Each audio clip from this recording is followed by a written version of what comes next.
Welcome back to Sunrise Daily. It's going to be a big week. It will determine, well, so many things are actually expected to happen. Well, as you do know from looking at some of the headlines today, the president may go ahead and meet with governors about that on paid salaries.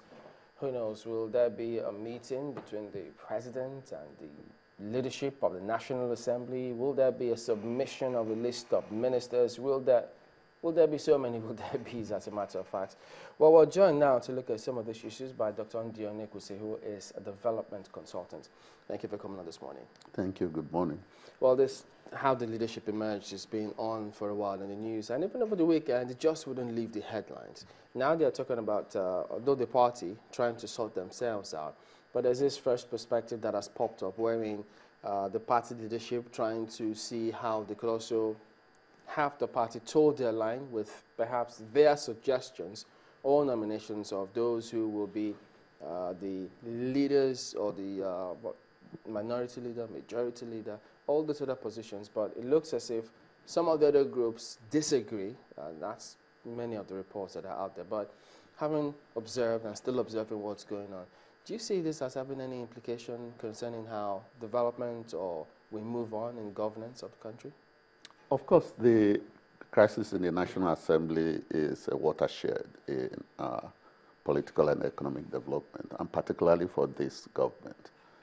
Nobody can run away from it. However, I would like us to have a proper understanding of why the crisis came up at all.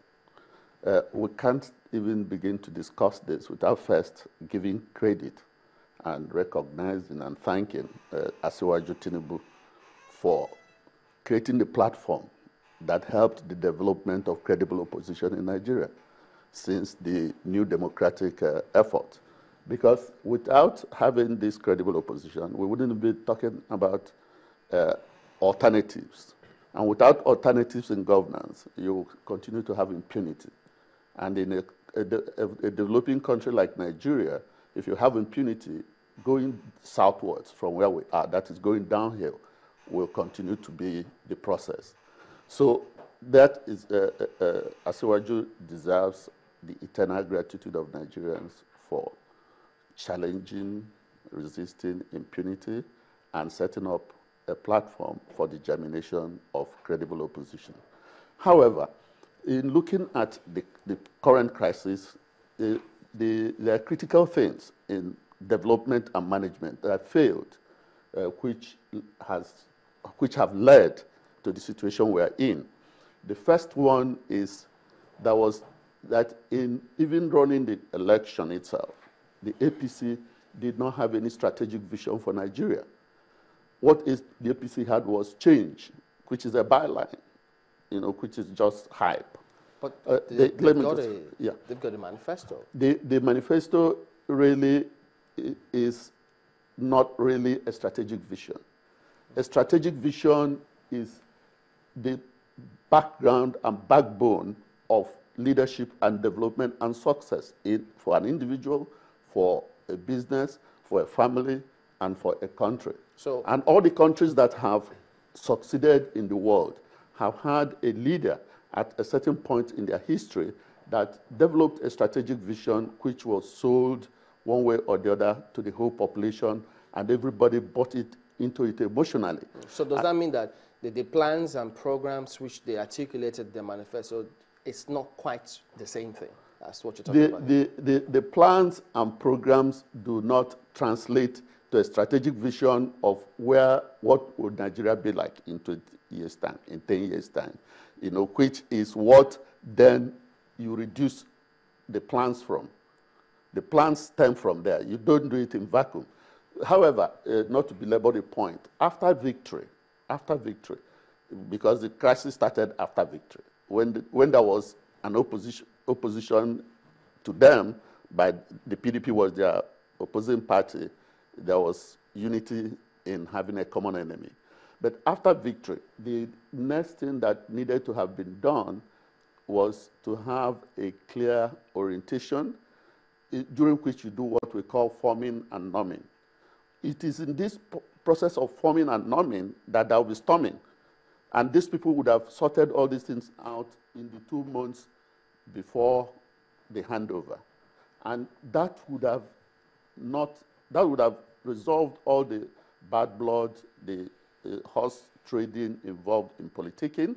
Secondly, and more importantly, there is the reign of error in Nigeria. We moved to presidential system of government, and people still live in the mental mode of the parliamentary system, where the party controls everything. And in this case, where the APC came up from different legacy parties, let's say, but with one main founder or pioneer. Okay. We'll come back and look at the legacy parties. Mm. And, the point I was trying to make is that there was a critical need to manage the success in a planned way by having an orientation and giving a level playing field for all people who want to contest for power. I'm still on that same track. I wanted us to look at that 2 months, they had before the proper handover, yes. May 29th. Yeah. Would you say that the party, that the APC, managed, the 2 months given to it maybe by the Constitution, because constitutionally you're supposed to come in, take the oath on May 29th. Yeah. Would it be said or be an okay thing to say they didn't go into that politicking, the series of meetings to see how they can better manage the affairs in the National Assembly? That is exactly what the point I was making, that they blew it. In the euphoria of success, took them into cloud 9, and everybody was just celebrating every day. And apparently, the adrenaline and the good feeling after the adrenaline remained too long. They needed to have taken a deep breath 1 week after winning the election, and then had a proper plan for the 7 weeks leading up to taking up leadership. And bear in mind, this is a party that has been in opposition, and many people that are in that party are people who are descendants of opposition people, okay, who have particular political systems that have been in opposition in all our experiments at federal level. So, in the neuroscience of emotional intelligence, people tend to do what they are used to doing. And new science about how the brain works shows that you have to make an affirmative action to move from your original domain of thinking to a new domain that you need in a new setting. We actually thought they were going on that trend.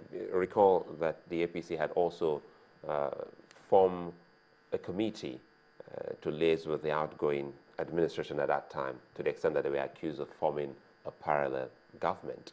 So one thought that if they had that plan with the outgoing administration, they too would have been able to have, well, a plan or a committee to look into the assembly matters, which, as you rightly put it, they were partying on almost like on a daily basis, not knowing that a day will come for them to go into the assembly. Now that it has happened, looking at the legacy parties, what role would you say they played? For the purpose of this discussion, I want to call them power blocks. What role did these different power blocks play on that particular day? On the day of the National Assembly elections? Okay, I think first of all, it is obvious that from the failure of the 2 months, using the 2 months before taking over to put their house in order, okay? And with the mentality, I must stress this, with the mentality of parliamentary system of governance, okay, overhang in a presidential system where the individual is supposed to be a free radical rather than driven by the party. The party creates an ideology, and you have many strands of the ideology, even within members of the party. So you have different caucuses based on ideology. So towing the party line is not like the whip in Westminster, taking everybody to support Conservative or Labour, okay? People are much freer in the presidential system because once the election is won, the party in a presidential system becomes an inactive supporter of their manager of their ideology. Okay, the president becomes, in effect, the leader of the visible leader of the party. You can hardly say who is the leader of the parties in America, which is the biggest democracy. You hardly see them. You don't see them flexing muscle. I like the way you qualified it, the visible leader of the party. Yes. Why that? Why so? Yeah, because in the presidential system, having been voted in by the whole country, the president now comes in to deliver what the party had promised. He is the person who must deliver it. It is not we don't hold the party responsible for delivery. And if you go down one level to the state level, you know, it is the governors that even own the parties in the states. But the party can hold them responsible if something goes wrong with governance. The people hold the president and the governors responsible for failure to deliver what had been promised.